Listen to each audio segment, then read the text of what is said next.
course. And today we're honored to have Doug. Doug will be sharing his perspectives on culture and science. And I'm sure we'll have time for questions at the end. And as time permitting, we'll also have the opportunity to just go around the room and share any relevant updates that we have for the group. What's that? So we are recording, so we can share this with others. And to facilitate this meeting, if we can just mute ourselves unless we're speaking, that will help. Richard, do you want to do an intro? Okay. Yeah. Normally normally my intro is real short, but I needed to say a little bit more because Doug is a special guy. So Simons is a champion of community engagement and astronomy education on Hawaii Island and across the state. He has worked alongside the UH Hilo Hawaiian language expert Larry Kimura to pinpoint extraordinary similarities between the ancient Hawaiian creation chant, the Kumulipo, and the Big Bang Theory. In their presentation, The Physics of Po and the Po of Physics, the two scholars articulate how similar Hawaiian and Western ideologies are in explaining how the universe was formed. Hawaii is uniquely positioned to be an example for the world that indigenous ways of knowing can enhance contemporary science. Simons also helped establish Ahui Heino, a program where Hawaiian-speaking students and educators work with Hawaii-based astronomers to create names in Olelo, Hawaii, for astronomical discoveries made in Hawaii. Consistent community and educational outreach is vital for Simons, especially among Hawaii's keiki. He led the launch of the Mauna Kea Scholars program, where public high school students can apply for observing time across the Mauna Kea observatories. His mission is to continue to connect and inspire youngsters about astronomy with the hope they will realize their future aspirations at IFA. The reason I read all that stuff is because I know who Doug is, yeah? And he's real embedded into the community, and he has the sense of what the community is about. That's how come I read it all that like that. But that was about it. So go ahead and take it away, Doug.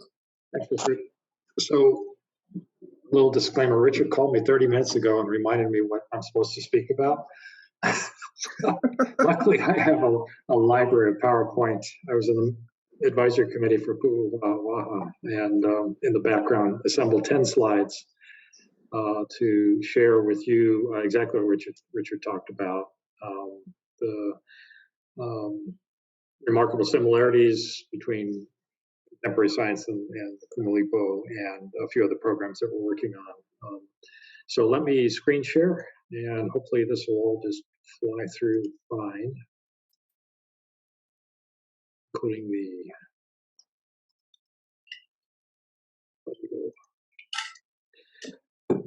Okay, just a quick summary of some of the things that have been working on for the past, I don't know, 5 to 10 years in some cases. Some of this is a bit more recent than that. And as I say, it's just community connections. I've only been IFA director for about 10 weeks. I'm still trying to get my head around the job, to be blunt. Moving parts. The fun part is working with students, both grad, undergrad, and high school, junior high, etc.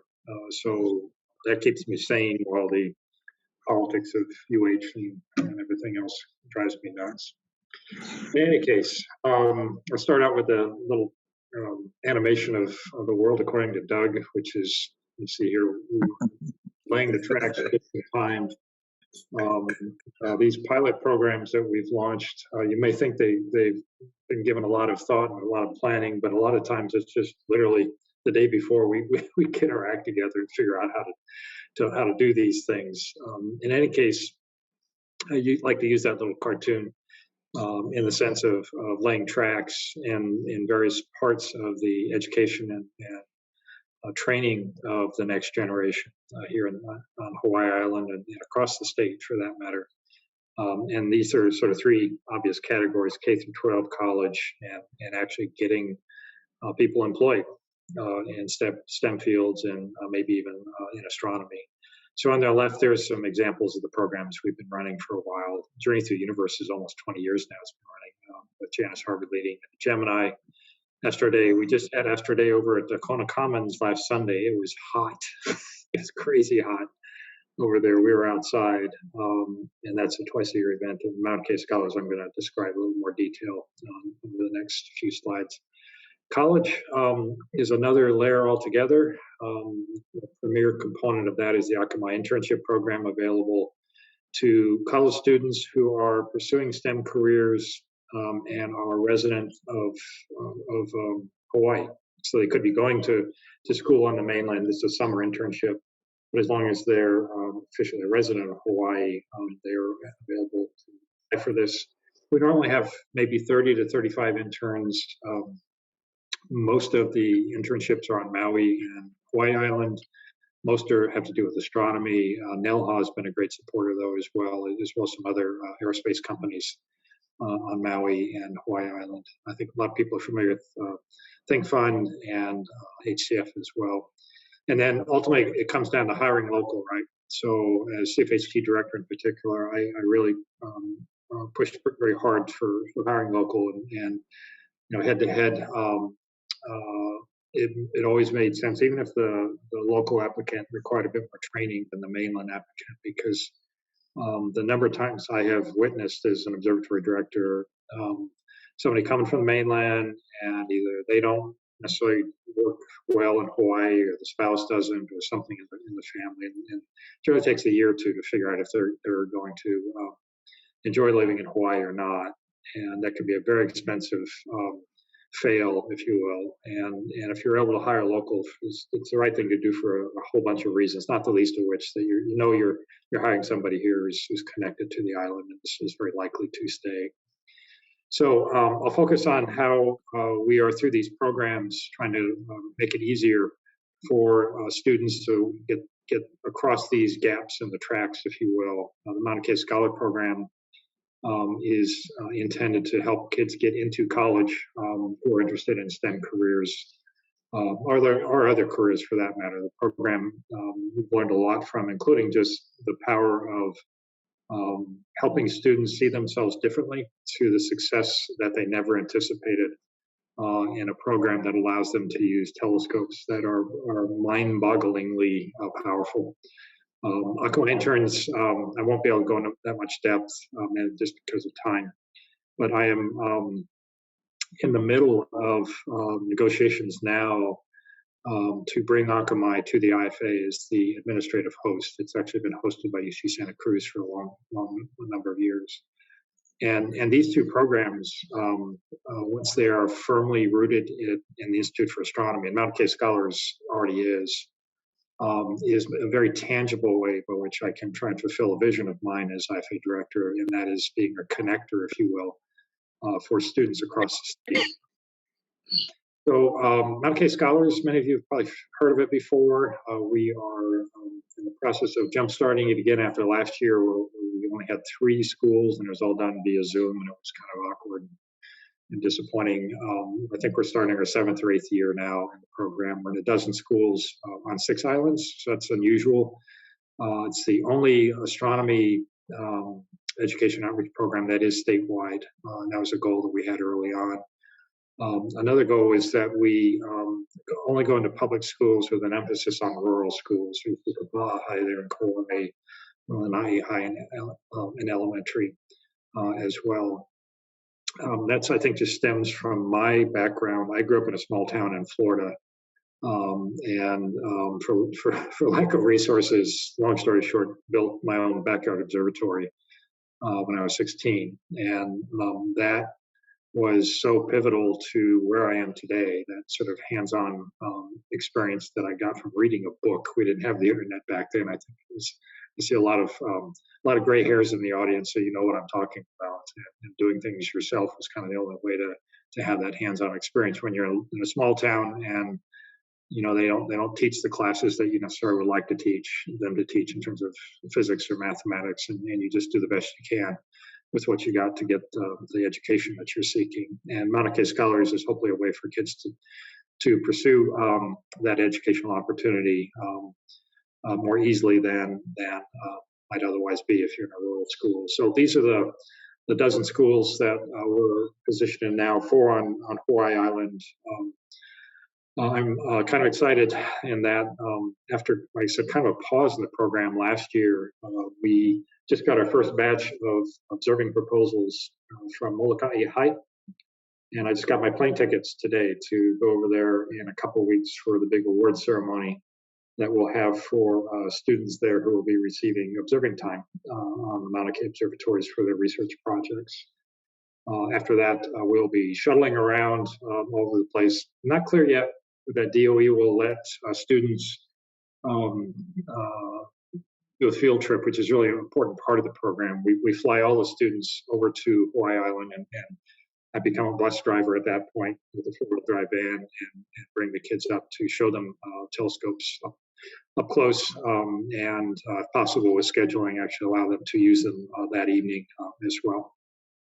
So this is a little video from the last time we were on Molokai, which is actually like 3 or 4 years ago.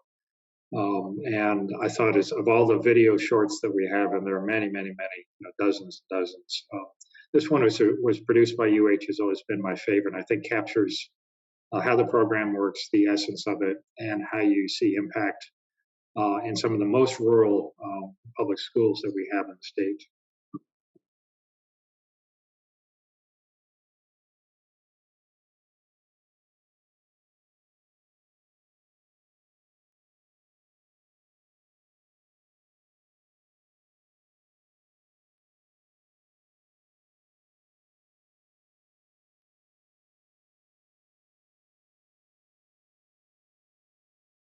Hey, Doug, I hope you're aware that there's no sound.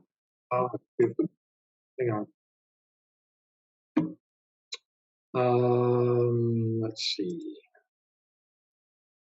Yeah, you'll have to unshare and then share again. And at the very bottom of the screen, there is the option to enable sound. An expert. Let's see, I've unshared. Where's the then very click on share again. Okay. And then at the very bottom of that window, there's now. I didn't know that button was there. Is that new? It's been there. Okay, I've actually never had to click that button before. And then I appreciate you stopping me. Let me start it again, and if it doesn't work right, shout again. So let me go to the beginning. Can you hear it? A first for the successful Mauna Kea Scholars program in 2018. 3 students from Molokai High School were awarded observing time with the Mauna Kea telescopes, the most advanced telescopes in the world.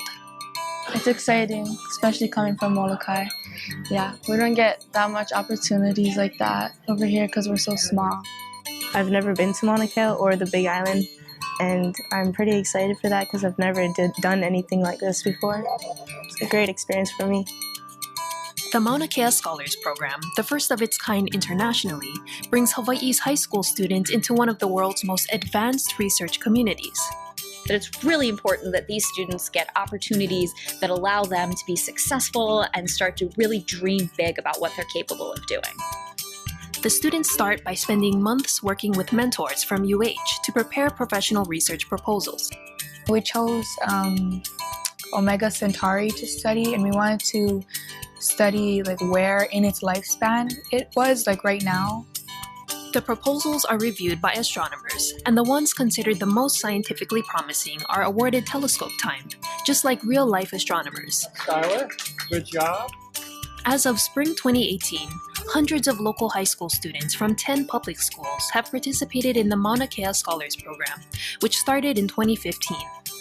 Just days before the first winners from Molokai were announced, 8 students from Waiakea High in Hilo were awarded viewing time, following award ceremonies this year at Kapolei, Kalani, and Honoka'a high schools. Getting time up there is like a once-in-a-lifetime opportunity, especially because we're like the only people who even get the opportunity to even go up there. So it's really a really special thing for me. Mauna Kea Scholars is a collaboration between the Mauna Kea Observatories, the State Department of Education, and UH that opens up a world of possibilities for every student that participates. To really help them think they can be a scientist, whether it's an astronomer or a biologist or a computer scientist, it doesn't matter. Okay, were you able to hear that all right? Yes, bravo. Okay, so I got one more video coming up, so I asked. And as you can imagine, over the course of the program, we have accumulated lots and lots of photos. I think we're up to like 700 or 800 students have participated so far. And you see a cross section there, ranging from Maui there, just to the off center to the right. That's the first cohort from Maui. You see the group under an SMA antenna over there. For a lot of these kids, it's the first time they've even been to Hawaii Island, and for a subset of them, the first time to even see snow in their lives.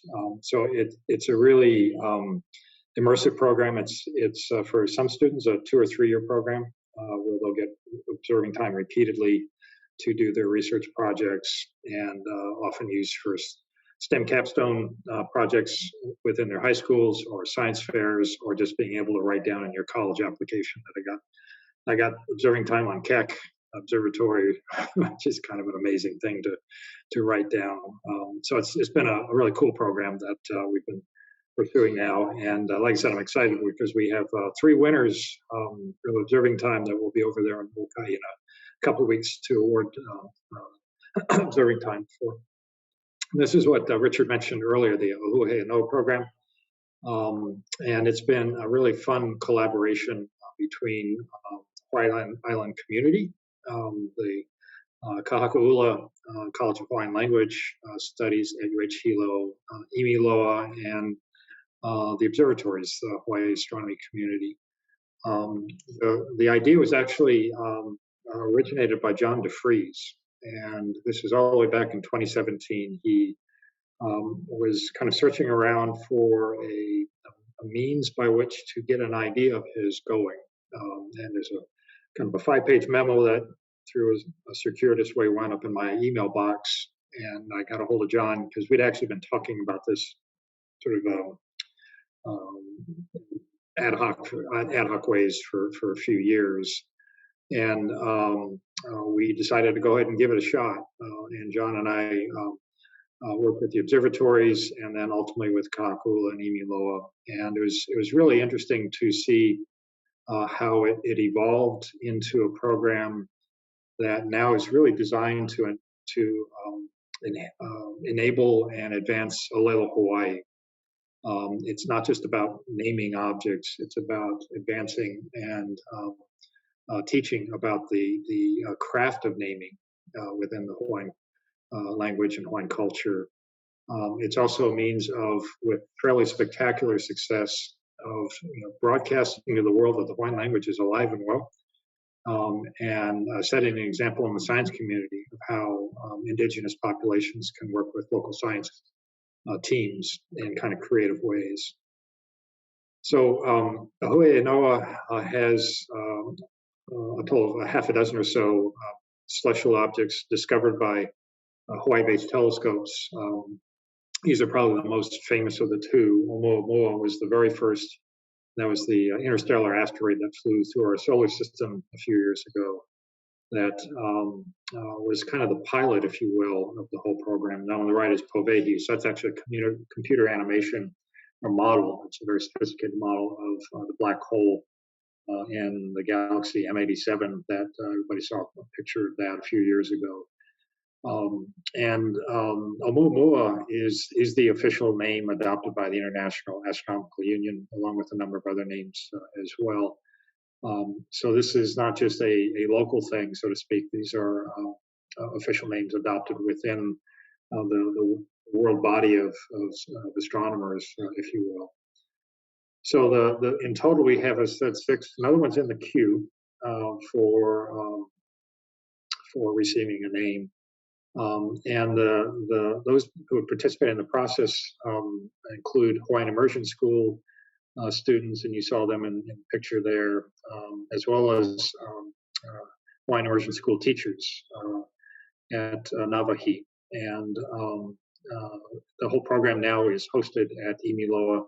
They've actually received substantial amounts of grant money, which for me is super satisfying to see this idea on a memo turn into funding at Imiloa to advance the program, which has been extremely well embraced by those who sponsor this type of collaboration, and by the international astronomy community as well. So it's a very different program than Mauna Kea Scholars.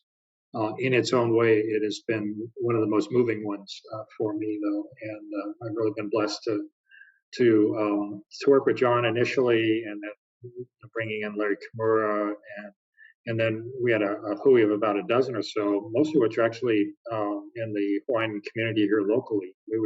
We'd sit around and talk story once a month at the big conference table at Kahaku. They always had good food. It's always a fun meeting.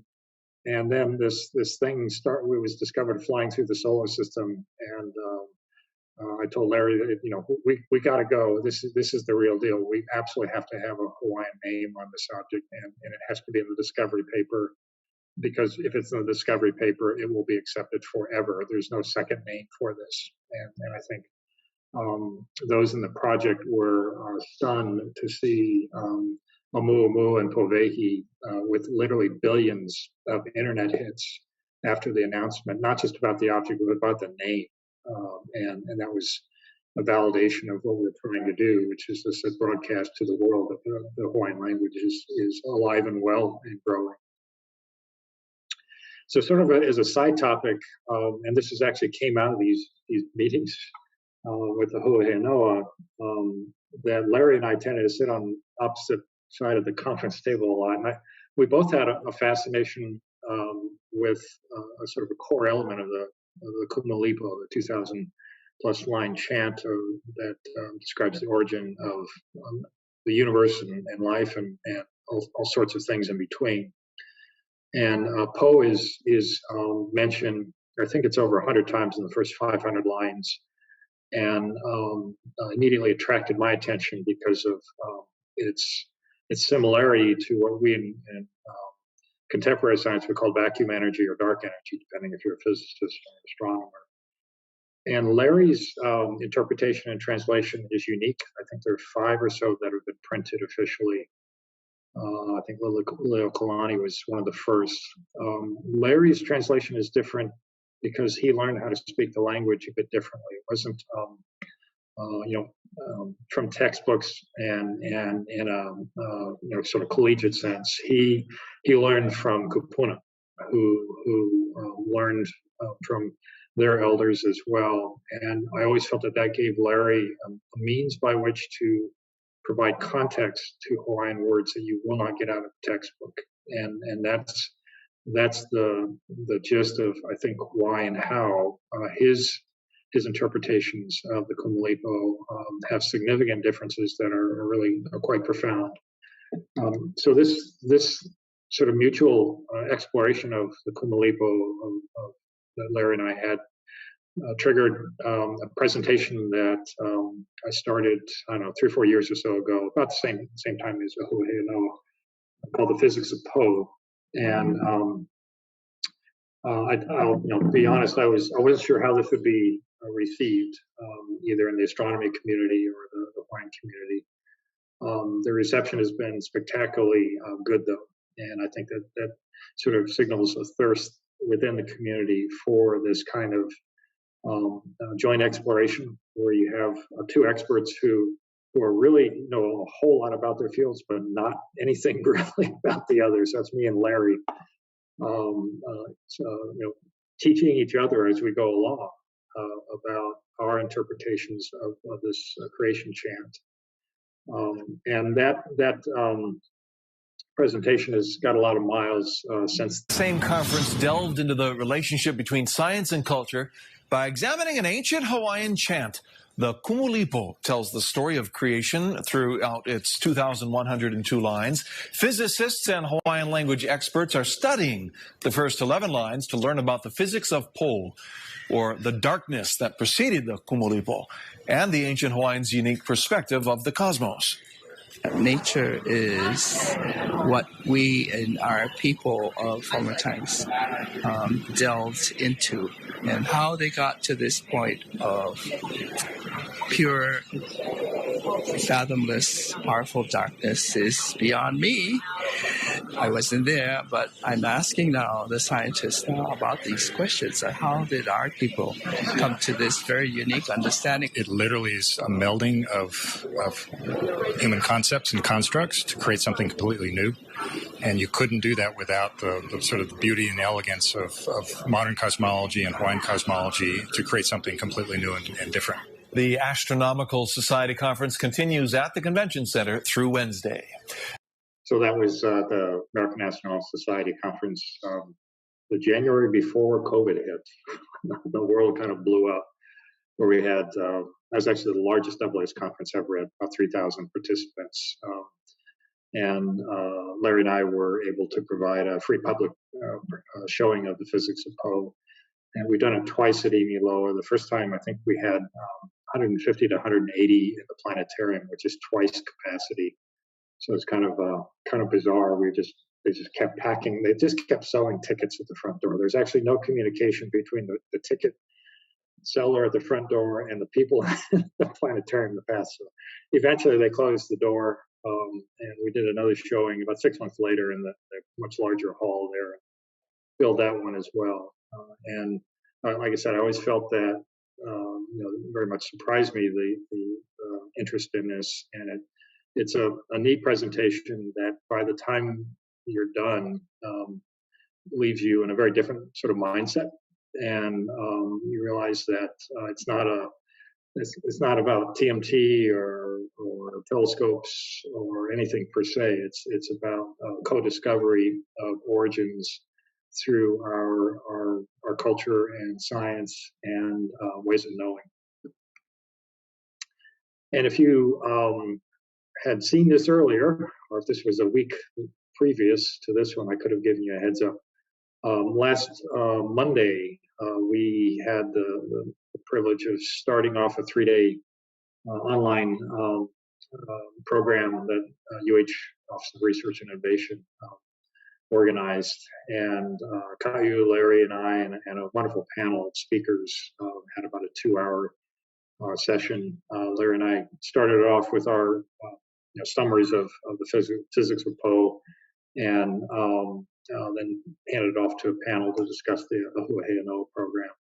So it's gotten a lot of notoriety within the university, and I'm kind of proud that this is a Big Island discovery, a Big Island product, if you will. Again, the whole idea came from Hawaiian Kupuna. It was designed by Hawaiian Kupuna, and my role has been to help that whole hui grow and build these concepts. So it's been really fun to do that and learn along the way. So with that, that is all I've got for material. I could go on and on forever, but we'll stop with that. And I'm happy to take questions.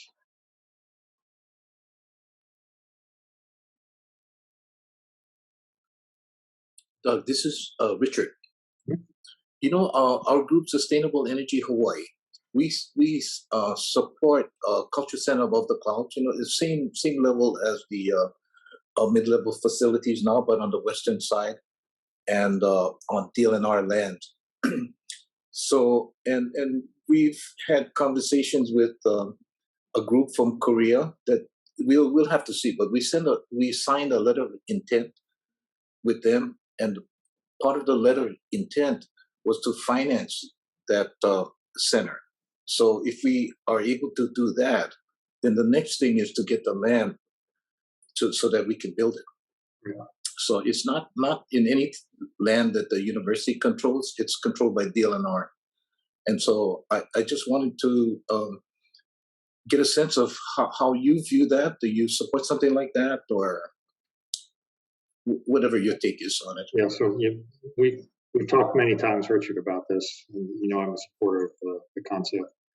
And there are so many positives that come out of that type of facility, in particular, one that is designed around educating the broader community about the cultural and environmental importance of Mauna Kea.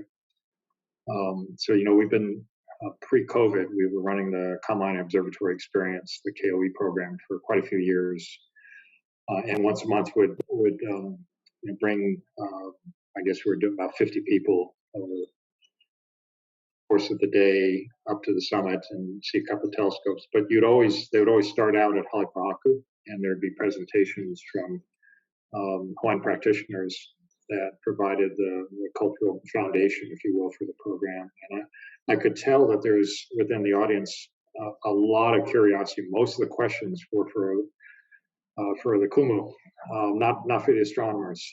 And a lot of what I've heard and Wally's heard and what have you, it simply is not even known by the broader community about the majesty, if you will, of the culture of Mauna Kea. So with that as a proof of concept, I think if you were to take that further with a facility dedicated to that, that could likewise assist in transportation to get people off that mountain road. You may have seen yesterday the release from UH of the van caught on fire and was vaporized basically up there. And it's not that rare of an event. Rangers will tell you all kinds of crazy stories. Wally could tell you all kinds of crazy stories of things with tourists going up and down. And it also could be an incredible source of revenue for the Hawaiian community. It's the business model that I would advocate. We have, again, pre-COVID, something like 250,000 people per year going up and down. So, it's larger than the population of the island on that road annually. And the possibility for that, sort of physical focus of people to educate and to provide some benefit back in the process is it's just sitting there sort of staring us in the face. I don't know what it's going to take. Like I said, you and I have talked, Richard. I've always felt, for lack of a better idea, that if we could get some seed money, $2 million to do a study, put together a business model, work with the community, get an architect to put together some concepts, and try and actually get some traction with the idea, as opposed to sort of a blue sky conversation like this one. Maybe that's enough of a push to actually get things going. And we tried, as you know, to get some money from the ledge. Came close a couple of years ago. It just never happened. I don't think it's a ton of money. It's not probably for $2 or $3 million. You could do a really first-rate study.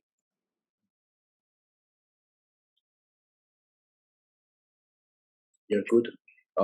Yeah, we're thinking along those lines. So we'll be talking story with you, get some ideas, and figure out how we're going to get it done. Yeah, because we're determined that this is a good idea and we should do it. Yeah. Thanks for that. Yeah. Doug, I can't quite formulate the comment or the question, but it's around how maybe the lessons that have come out of this engagement, right, where you're able to actually meld culture and science. How what lessons out of that might assist us in some of the major transitions that we have to make, right? For instance, the decarbonization of our economy, and that might translate into investing in geothermal, right, and creating the support and willingness to extract that energy in a respectful way. Another transition might be, our shift to a less extractive economy, right? It's a significant shift in how we view success, how we view economic success, how we view, what our community needs to do to be, a more effective participant in the national stage and maybe even the global stage. So I guess my question is, were there some lessons out of this approach that can help us with these major transitions? It's a very different context, like energy, for example, but I think there's some lessons there that could apply.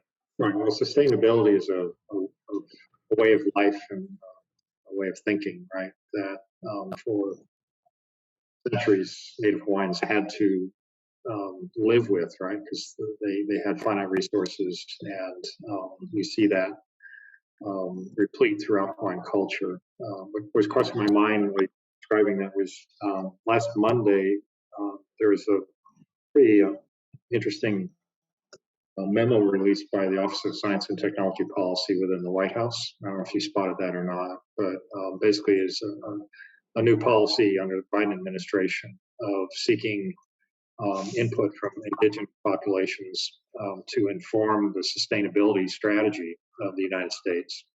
And I'm particularly interested because of the expertise here in Hawaii for how that that new federal policy, which is unprecedented, I think, could be a natural way of connecting knowledge sets and learning along the way about how we can do things better. Like I know a number of people here within this group are trying to do with Richard with hydrogen and solar PV and things of that sort.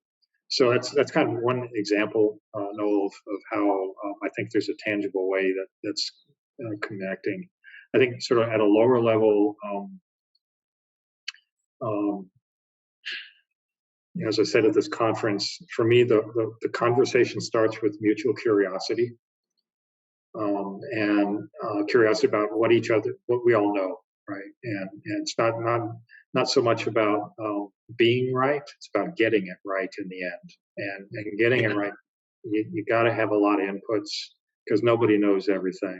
And I think at the core of what you see with the Huahe Noa and Physics of Poe and related programs is a mutual understanding and curiosity and respect for knowledge systems. And if you go into the conversation that way, you're going to emerge having a deeper understanding than you started. And that would be a really important lesson learned. I think I can be critical of astronomers and we've got the Big Bang Theory and a ton of physics and mathematics, and it's super impressive. That's our story of the time. And in 1,000 years, the Big Bang is going to look like something that was just incredibly primitive in terms of an explanation. So we can't take ourselves too seriously. And in the grand scheme of things, each generation has their own story. They all add to each other to build a more complete story over time. And you never want to rip out one chapter in this book and say, well, that one's not important. They're all important in a complete story.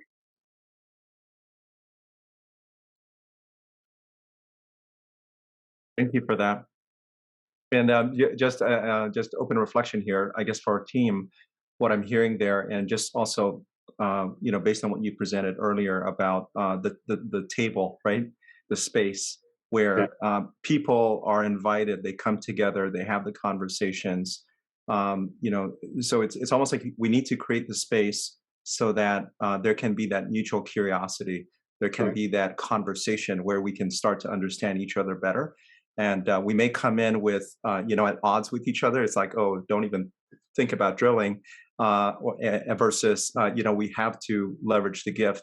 And then we come to that mutual curiosity, hopefully mutual understanding. And then we're able to collaborate. So I think there's something really powerful there that I think we can apply as well to Richard and team to what we do, right? It's to have that conversation. It's about building relationships first. That's no secret. And like I said, we were flying under the radar for a while until Oumuamua outed us, basically. And there was concern, right, that we had this collaboration between astronomers and Hawaiians, and I wasn't concerned. And what made it possible was that we just sat around the big table and talked story. Weren't necessarily super productive meetings in the sense of an agenda and action items, but it developed a sense of trust in everybody that when it came showtime, we were all in this together because we had established those relationships under very relaxed and fun circumstances.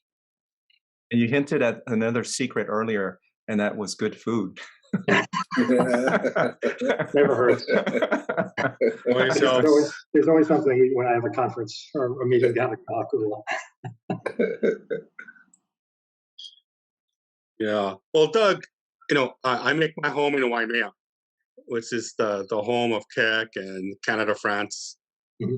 And I've even had a time when I've perused the job board up there at Keck. And I mean, there's a tremendous diversity of individuals. And you started the presentations really early about giving exposure. And that is really important to expanding someone's perspective and understanding and stuff that they will probably share for the rest of their life. And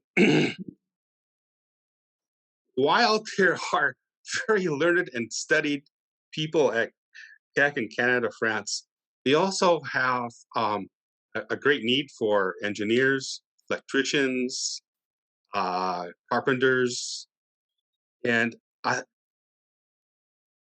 think we could be missing. I mean, there's individuals that are very kinetically predisposed, and their work is valuable. And I think what the unions do in terms of, let's say, internships, where they teach them, not only a skill, but a way to feed themselves and their family, and it's very worthwhile. I would, want to throw my arms around that too. I think that's also an important thing. While academics and study and becoming a craft person in your chosen field is very important. Also, having a skill as a physician or electrician is also very important. And those are things. We've got to figure this out. I don't know if anybody else is trying to hire a electrician or a carpenter here on island. It's tough to find them. They're in demand.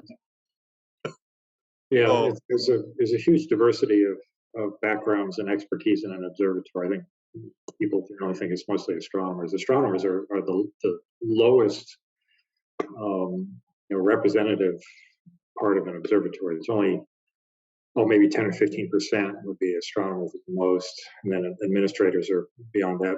Most of the jobs are technical, and I'd say split between two-year college degree or apprenticeship and 4 years engineering. And we're close. We got stalled by COVID.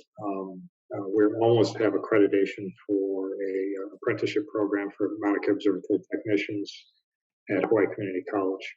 This is a means through a 4-year program, basically getting students right out of high school and working with the techs up on the mountain. There's sort of a jack of all trades aspect to what they do. And it's not going to have the scale of apprenticeship for electricians or carpenters, but it's a pretty cool place to work and an opportunity that's completely unique here on this island, right? That you could go through an apprenticeship program like that and get a certificate, and at the end of the whole process, get a job. So I'm totally on board with what you're saying. It's huge diversity of opportunity in astronomy. Yeah, the whole objective is to try to see, keep our youngsters over here, and they would stay here if they had jobs. In the final analysis, that's really what we're looking at. Looking 20, 30, 50, 100 years from now.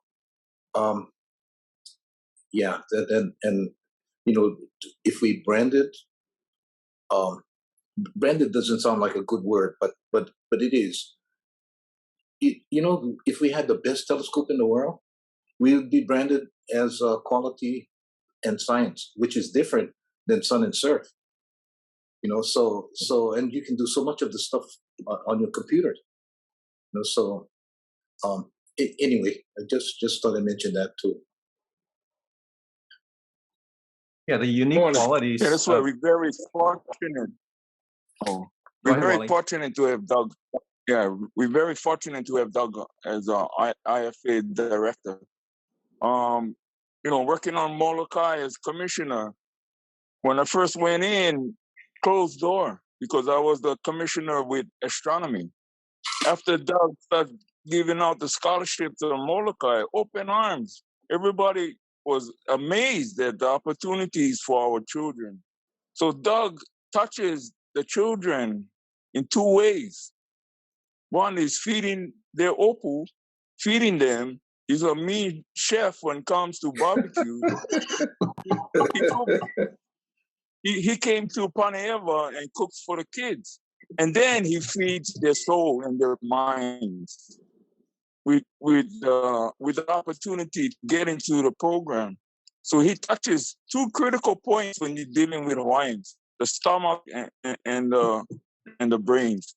So we're very fortunate to have Doug here on the island, and yeah, he's a good chef and cooks a mean burger that the Hawaiian children gravitates to him for. So thank you, Doug. We appreciate you.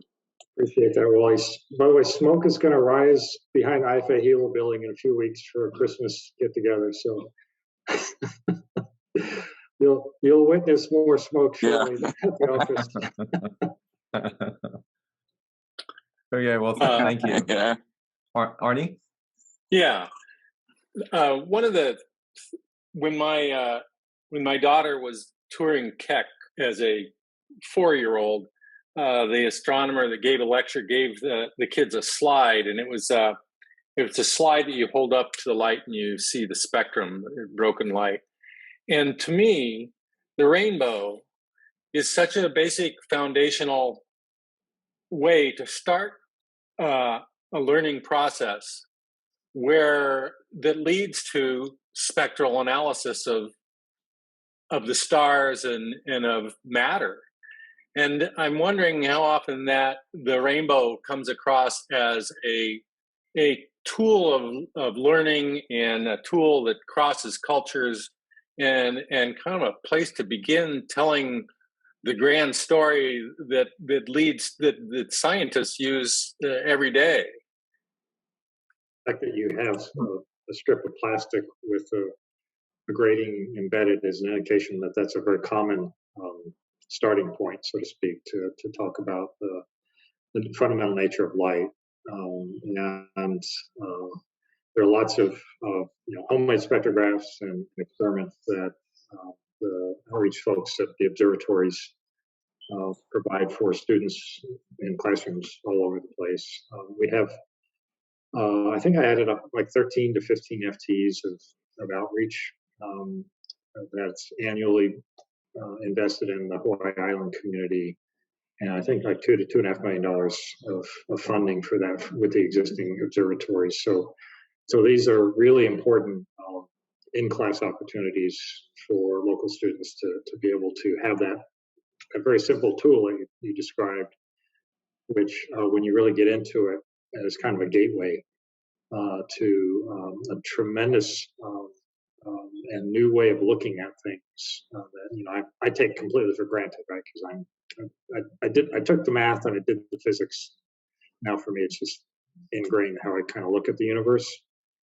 But you don't have to go through all that to be able to appreciate just a simple understanding of the nature of light and how it interacts with matter, and provides you with a very different way of looking at everything around you. So anyway, spectroscopy it's in astronomy, images tell us where things are, and spectroscopy tells us what they are. So it's a hugely powerful tool in exploring the universe. And we're fortunate that the laws of nature, if you will, are universal everywhere in the universe, so that we can run an experiment in the lab here and know that 10 billion light years away, it's the same physics, and therefore we understand what's going on. It'd be a lot more difficult to be in if the laws were changing all over the place. Mm-hmm.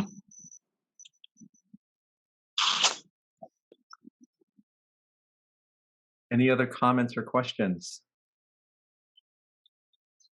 Any updates? Any just general updates from anyone?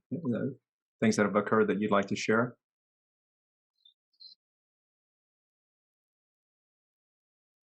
No? Yeah, I can give an update. Yes, Mitch.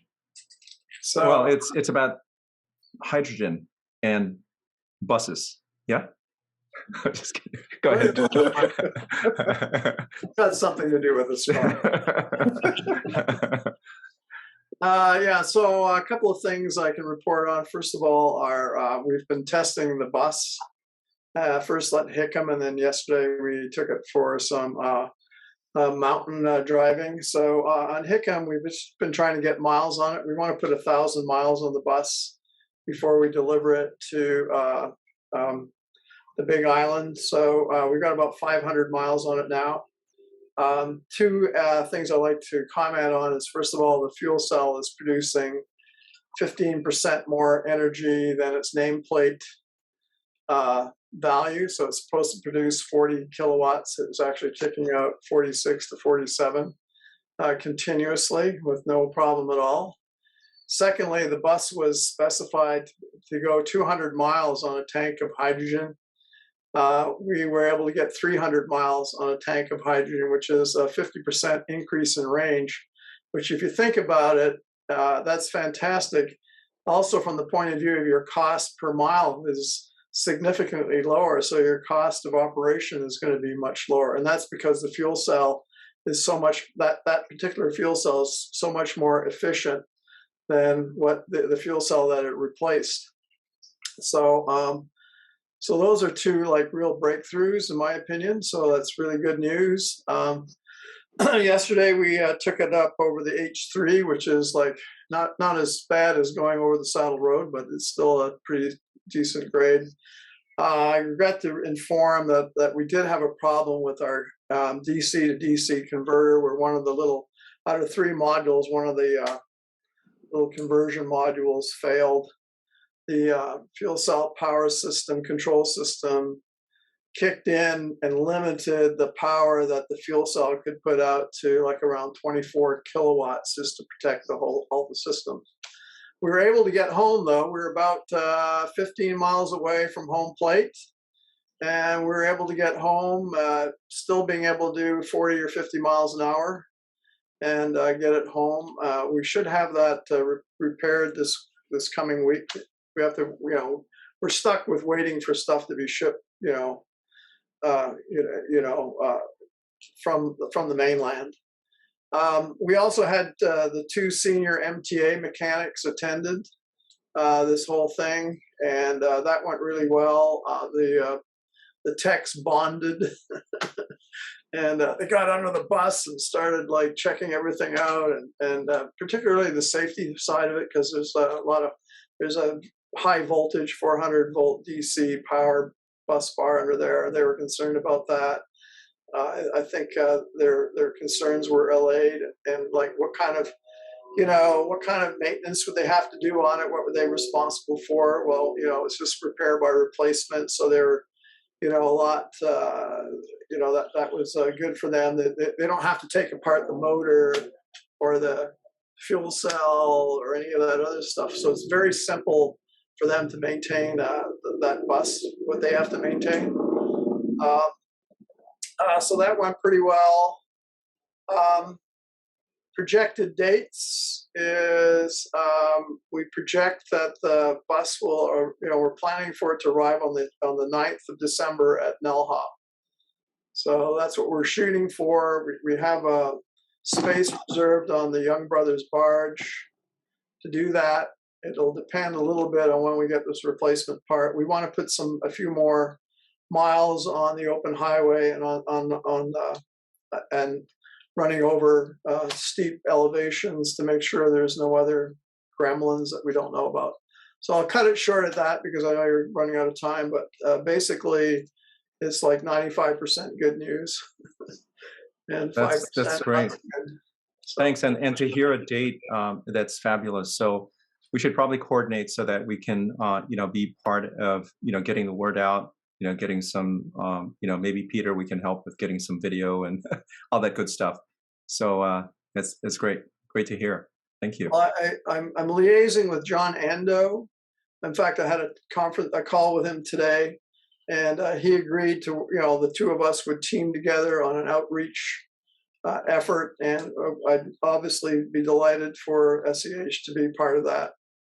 And so the three organizations, we can get together and figure out how to do it. I also reached out to Harvey Stone, and I have a call scheduled with him on Tuesday, get him involved, because obviously the politicos are going to want to make a big deal about this. We want to make a big deal out of it. And also just positioning wise, strategic, let's talk about the money. As you know, we put in that hydrogen shot response to a US DOE RFI. This project was started by the DOE like 12 years ago with $2 million. So this is their baby. And out of 285 submissions, the Big Island and an Indian reservation were the two that were invited to participate at a hydrogen shot conference after Riley went and presented. And so now Riley and I are on this working group for heavy duty vehicles in construction, agriculture, and mining. And we were on a call this morning at 0600. I might add, I was surprised to see Riley there. But the point is, with all this money coming out of the US DOE, and this is applicable to the telescope and all of us folks here, when it's going to be really hard for them to shovel billions of dollars out the door over the period that they're trying to go for.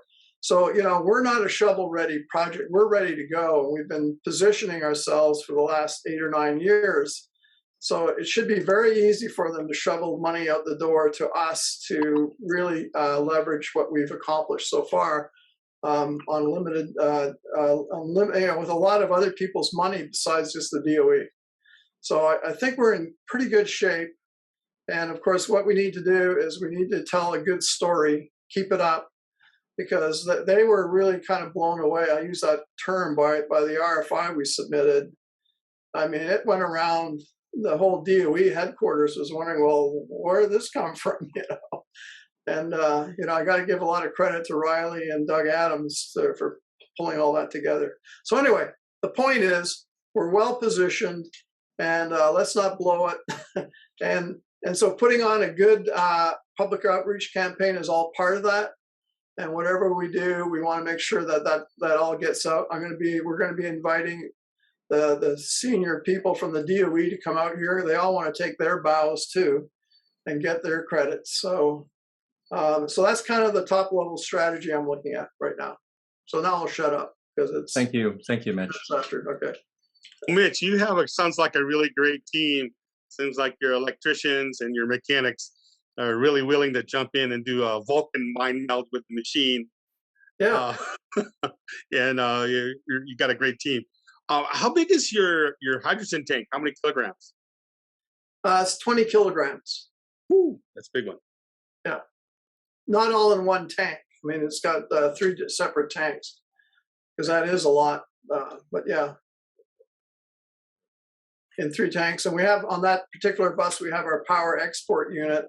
So originally I projected that we could get 30 hours of backup power, like 120, 240 volt AC power. So based on what we're getting on the mileage, that's we can almost double, not quite double it, but we could have another 10 hours. So we should be able to get 40 hours of backup power before we need to refill the hydrogen tank. So, as you know, I've been promoting the fact that every bus becomes a mobile power unit in times of emergency for civil defense. And we can also try to tap into the civil defense budget too, when people start complaining about the cost of a bus, which are diving down pretty fast. Vehicle to load. Yeah, it's a big value proposition. And Doug, I'd like you to think about using fuel cell powered buses on your mountain. We have 2 19 passenger buses, both they were supposed to be at Hawaii Volcano National Park. They have tremendous torque and they have the 0 emissions. So I'm not quite sure how they perform at 13 or 14,000 feet.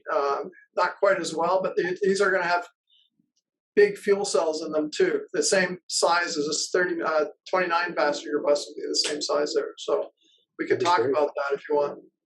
Yeah, that would be awesome. We get the commercial tour operators to start using those vehicles instead. They probably work better cold. It's not the lack of. They do. Yeah, actually they do. And we had Robert's drivers were. We don't have anybody with a commercial driver's license, so we had the top 2 drivers in Roberts were driving the bus on the main roads, and they really liked the performance of the bus. So. I've got an announcement. Yeah, go ahead, Richard. I talked to Sue Leloy today about a ceremonial resolution for Kalepa by Yanya. And